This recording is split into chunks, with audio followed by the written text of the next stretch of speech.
When I was a kid, something my grandpa said that I'll never forget is he said, Jeff, you can tell a lot about a man by the way he keeps his yard and keeps his truck. And so in the Martin house, I mean, the yard is always mowed, the cars are always washed. That's something that I grew up with. But the cars was something that I bonded over with my dad. So growing up, me and my dad would go to car shows, whether they were cars that were getting ready to come out or old cars that had been refurbished. He taught me a lot about cars mechanically as I was growing up. But when I was in high school, he had a sports car. It was red. It had a 350 V8 with a lot of horsepower and leather seats. And I mean, he took immaculate care of this car. And the thought of me ever having a chance to drive it was never on my radar.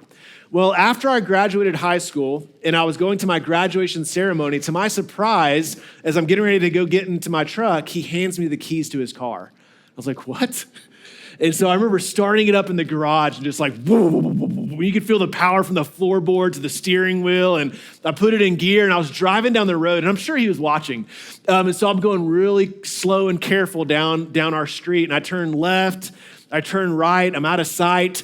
And as I get ready to turn onto the first major road, I bet you can imagine how I drove that thing.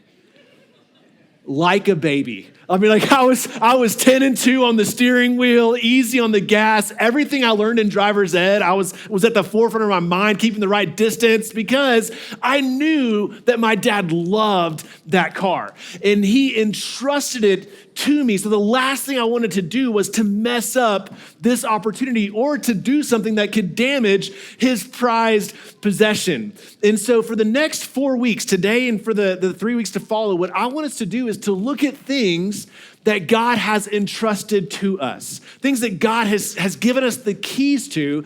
And I want us to evaluate and to think through, what does it look like for us to be responsible? What does it look like for us to be good stewards of the things that God has given us? And so to set up this little mini series, I want us to look at Matthew 25. So if you've got your Bibles, we're going to start in verse 14. Matthew's writing, he's telling a story that Jesus told, a parable about the kingdom of heaven. And he says in verse 14, for it, that being the kingdom of heaven, for it will be like a man going on a journey who called his servants and entrusted to them his property. To one he gave 5 talents, to another 2, to another 1, to each according to his ability. And then he went away. Right, and so a talent, in this sense, it's a measurement of money. And so we actually get the English word of talent being like a skill that you might do at a talent show from this parable. All right, but here it's talking about a measure of money. And so if you tried to figure out the calculation at minimum wage, 1 talent today would be about $350,000. All right, so one guy, he gives, over $1 million to you. You're like, what's 350 times 5? I don't know, 1.75? Anyway, so maybe $1.75 million. So the other guy, he gives $700,000. The other guy, he gives them $350,000. So this guy has liquid assets that he's entrusting to his servants, and he says he does so according to their ability. And so the ability here is basically their unique gifting that God has given to them. All right, and so as we look at this parable, it's talking about money, but it's going to be symbolic, or it's going to be metaphorical of what we would actually consider to be a talent or our unique abilities. So he's talking, this parable is about our unique abilities that God has given to us as his people, okay? And so what's important to know, though, is that he gives these different measurements, these different talents to greater amounts, 5, 2, 1, to each according to his ability. And so what we need to know going into this parable is that everyone has different abilities. Okay? Everyone has different abilities. I think about it when a couple of years ago, I had a truck that had a 36-gallon gas tank. And so when you went to the gas tank and pump and filled it up, I mean, it went forever. It was like, is this thing still going? And then it'd shut off, and I'd get in and start it up, and the miles to empty would be like 500. I'm like, I could go forever. All right? And so there was a big gas tank. Well, I sold that truck, got another one, and just assumed trucks must have big gas tanks. And so when I filled up that new truck for the first time, I turned on the gas pump, and then pretty quickly it was like, and I was like, wait, what?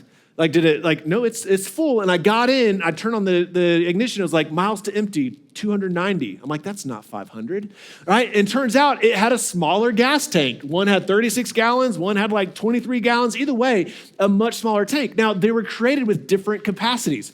So for us, different people have been gifted different abilities and different capacities. Some people can do a lot more than others, and that's not wrong. Like if you don't have the same capacity as your friend, that's not like a wrong thing. Like people are just wired differently. So what we need to realize when we think about according to our ability or according to their ability is that not everyone is born with the same talents. Not everyone is given the same gifts, but what we have, everything that we are given is valuable to God. Everything that we are given, whether it's large or small or different, everything is absolutely valuable. Look at verse 16. He says, he who had received the 5 talents went at once and traded with them, and he made 5 talents more. So also he who had the 2 talents made 2 talents more, but he who had received the 1 talent went and dug in the ground and hid his master's money. So the first 2 guys, they go and double the money that they were given. And you're like, what is that? Is that 3.5 million and 1.4 million? So either way, they like, you're like, I don't know the math. They did a good job. They doubled what they were given. But the third servant, he goes and digs a hole. He's like, I'm just going to hide this and not do a thing with it. Okay. Verses 19 through 21, it says, now after a long time, the master of those servants came and settled accounts with them. And he who had received the 5 talents came forward, bringing 5 talents more, saying, Master, you delivered to me 5 talents, and I have made 5 talents more. His master said to him, well done, good and faithful servant. You have been faithful over a little. I will set you over much. Enter into the joy of your master. All right, and so he doubles it when the master is talking to him. What you see is he's referred to as faithful. You have been faithful, all right? You are faithful. Like, so he talks about, he said, you're a faithful servant. You have been faithful. And as a reward for his faithfulness, he enters into his master's what? Into the joy of his master. So faithfulness is what he gave. The reward he received was the joy of his master. Okay, verse 22, and also who had the 2 talents came forward, saying, Master, you delivered to me 2 talents. Here I've made 2 talents more. His master said to him, well done, good and faithful servant. You have been faithful over a little. I will set you over much. Enter into the joy of your master. So once again, you see faithfulness. He was a faithful servant. He had been faithful over a little, and the reward was the same reward, different byproducts, right? One guy makes 3.5 million, one guy makes 1.4 million, but both, even though there's different amounts made, both receive the exact same reward to enter into the joy of their master. And so with that, what we see is that the point of this parable is not the total amount earned, but how you faithfully live into your unique giftedness. Okay, so the point of this parable is not about the total amount earned, but how you faithfully live into your unique giftedness. Look at verse 24. He says, he also had received the 1 talent came forward, saying, Master, I knew you to be a hard man, reaping where you did not sow and gathering where you scattered no seed. So I was afraid, and I went and hid your talent in the ground. Here, you have what is yours.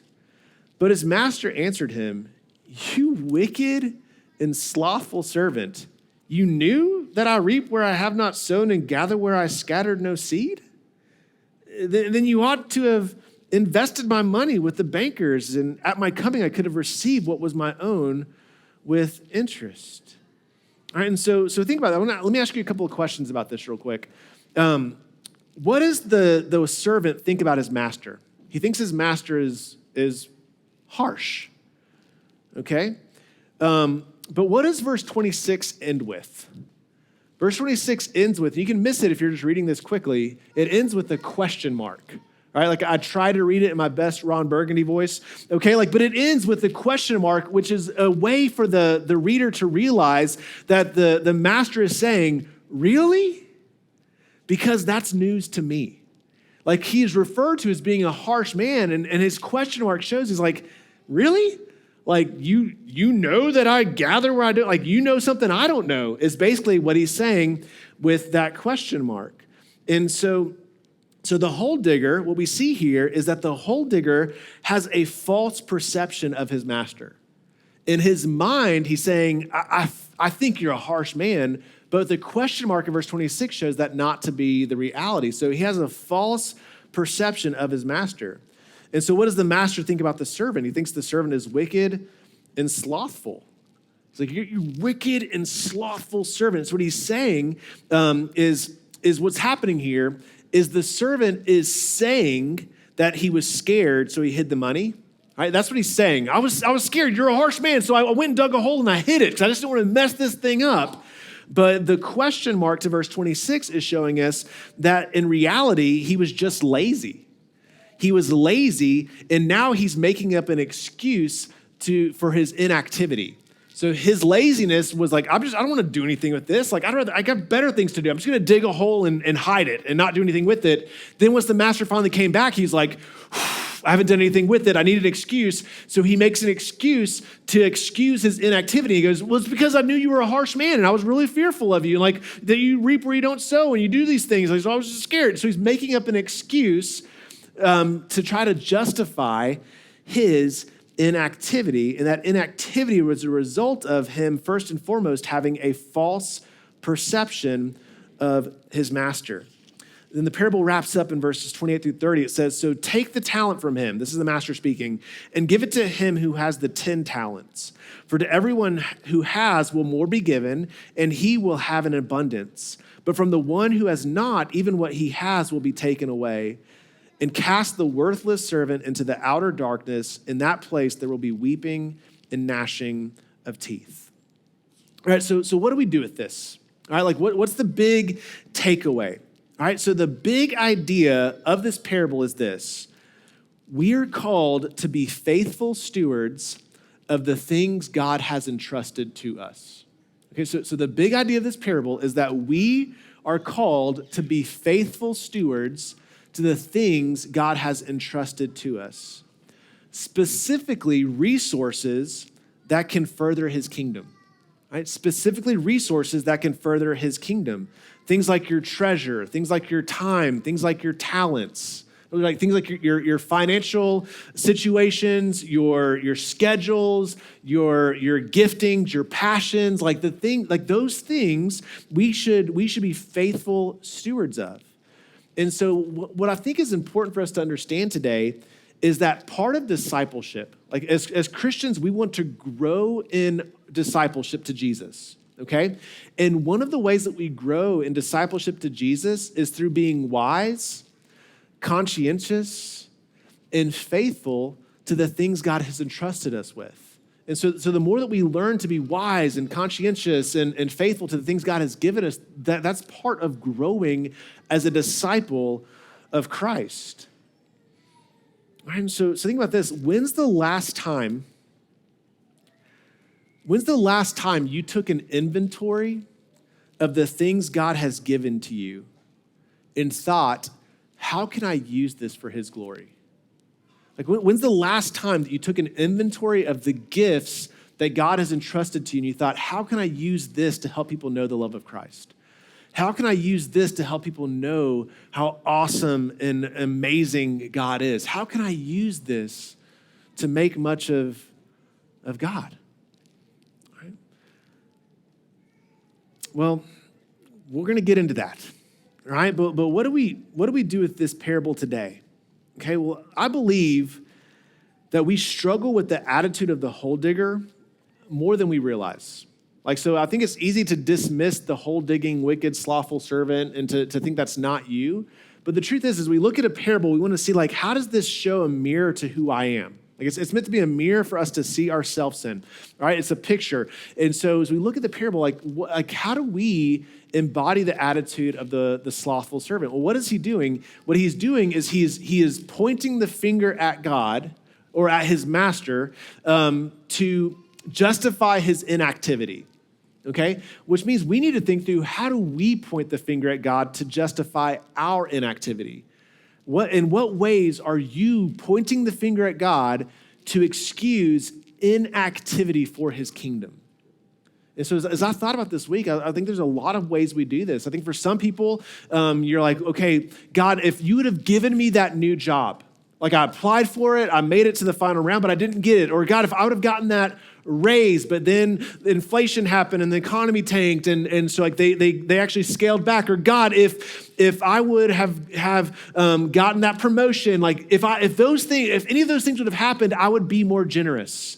And so what are you doing? You're pointing the finger at God. If you would have done this, then I would have done that. But because you didn't, I'm going to excuse my lack of generosity. I think for some people, it's like, God, like you just didn't make me a very talented person. Like if I could sing or play guitar and the harmonica at the same time, like I would help lead worship, but I can't.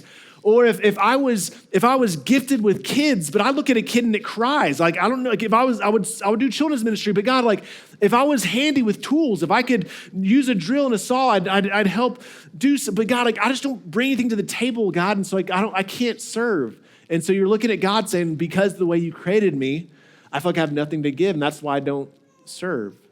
Or for some people, it's like, God, if you just give me more time, like my schedule is run. Like God, if I had more time, then I would do things for your kingdom. But what's happening is with all the excuses we're making, we're ultimately embodying the attitude of the wicked servant by pointing our finger at God to excuse our inactivity. And so what I want us to do is think like, what do we do with this parable? And what does faithful stewardship look like? In the movie Apollo 13, which is based off of a true story, and so you can look at the documentaries or just study it. The Apollo 13 is the third spaceship going to the moon, and like no one really cares about it until 2 weeks in, there's an explosion that happens, and all of a sudden it's like, how are we gonna get these 3 astronauts home? And so they're trying to figure this out, how they're gonna make it catapult around the moon and come back. They run into an issue they didn't see, which was the carbon dioxide levels were elevating. And they're like, look, the levels are to a point that if it gets any higher, they're gonna start to hallucinate, they're gonna pass out, it's gonna go bad. And so what we need to do is we need to figure out how to filter the carbon dioxide. And so as they're looking at this, they're like, okay, how do we build a lithium hydroxide filter? And it's like there's a round filter and a square filter, and they've got to fit a square peg into a round hole, and they don't have what they need, right? And so at this point, there's 2 options. We don't have what we need, so the astronauts are gonna die, or let's solve the problem. And so in the movie, the scene, like these guys show up and they just dump a box of stuff out. And like there's duct tape and there's a spacesuit and there's all these things, and they're like, all right, we've got a problem we've got to solve. Make a pot of coffee, right? And so what happens is they end up taking like a sock, duct tape, cardboard, and like a plastic bag, and they figure out a solution with the things they had, which was part of saving these astronauts' lives. Okay, and so the mentality wasn't, well, God, if you would have given me the right filter, we could save them. It's like, what do we have and how do we use it? Okay, so what I want us to realize today is all of us have a box of stuff. Like every person in this room, you have your box. And that box has different financial situations. It has different passions. It has different gifts. It has different schedules. It has different people, different stories, but everyone has a box. And when you think about your box, I'm not asking you to be someone you're not. I'm not asking you to do something God hasn't called you to do or equipped you to do, but what I am asking is for you to be faithful with your box. I'm asking you, like, what does it look like for us as followers of Christ to say, God, how can I be faithful with the box you've given me? And maybe it's gonna look a little bit different than at my ideal situation, but I can get creative. How can I use the box you've given me so that other people can know your goodness? So that other people can experience your grace, so other people can experience your love, so that other people can come to eternal life. God, like, how can I use my box? And I think you'd be amazed that you can do way more with what God's already given you than you probably realize. All right? So we're going to dive deeper in to understanding your box in the next 3 weeks. We're going to dive into how do you steward your treasures? How do you steward your time? How do you steward your talents? But before we get into that, let me wrap up with this. I think it's really important that we go into this series on stewardship with the right perception of who God is. Okay, we have to have the right motivation for why we do the things that we do, because it'd be really easy for you guys to dump out your boxes and just to be motivated by guilt and be like, I don't want to do this, but the pastor said, and like start doing, and you might be able to accomplish a lot of stuff, but you're going to get no life out of it. I want you to steward stuff faithfully in such a way that you feel life, okay? And for you to feel and experience life, you've got to have the right perception, okay? So the difference between the first two servants and the hole digging servant is the difference between fear and love, okay? The difference between the first two servants is they were operating out of love, and the last servant was operating out of fear. And so a lot of people do things for God out of a false perception of who he is, and therefore they're operating out of fear. And so I think it's important for us to know is that God is not like your teenage son, or God's not like your young adult son. Let me explain what I mean by that, because I'm not talking about all teenage sons. I'm not talking about all young adults. But I've been in ministry long enough to have seen this played itself out over and over and over again. So I'm gonna go out on a limb and say you probably know a situation like I'm about to speak of. But you have like a teenage son or a young adult son who is walking all over his mom. And you're sitting there going like, I would never talk to my mom like that. I would never do these things to my mom. And then you're looking at the mom being like, why does she allow her son to do this? And then you talk to the mom and she's like, well, if I don't pay his bills, he's not going to come for Christmas, right? And what's happening? She's fearful. If I make him get a job and actually pay his own bills, and like he's going to write me off and he's not going to show up for Christmas. And so I'm fearful, so therefore I pay the bill. Right? Or like, why are you washing his clothes? Like he's 25 years old. Like, why are you? It's like, well, I feel like if I don't come to his house and clean his room and wash his clothes for him when he's gone on a ski trip, that like doing his thing on the money that I gave him, like then he might not answer my phone calls. And so all of a sudden, like, what is it? It's fear. And then you see this son, like after his mom's paid his bills and washed his clothes and cleaned his house, like just yelling at his mom. And you're like, what? And I feel like, so what happens here is that mom is doing things out of fear. If I don't, then he's going to walk away. We need to understand that that's not how God operates. Like God's not going to walk away from you. Like hear me on this. God is not going to walk away from you because his love for you isn't dependent on what you can do for him. It's shown through what he's done for you. Okay? God's love for you is not dependent on what you can do for him. It's shown through what he's done for you. And so what we need to see is we need to see God not as someone that we fear that he's going to walk away from us or punish us. We need to see God as a God who deeply values us and cares for us so much that he sent his son to live the perfect life we couldn't live, to die the death that we deserve so that we could have an eternally right relationship with him. And you see, when we start to understand rightly who God is, when we have a right perception of his love, it'll give us the right motivation where we begin to steward what he has given us faithfully, not out of fear for God, but out of love for God. All right? And so as we dive into this series, my hope is that we learn and desire to steward our talents, our gifts, our resources faithfully because we know the love of God. And so let's dive into that. Let's see what God's doing. But let me pray for us, and we're going to enter into a time of response. God, I thank you for your word. And God, as we begin to look at how we can grow as disciples of you, how we can be faithful stewards, God, we want to do so not out of fear, but out of love for you. And the only way we can do it out of love for you is by first and foremost knowing your love towards us, which is most clearly seen at the cross. And so, God, as we respond, let us look to the cross to know your love. And God, let it change our hearts. Let it create in us a desire to be good and faithful servants whose work is well done. It's in your holy name we pray. Amen.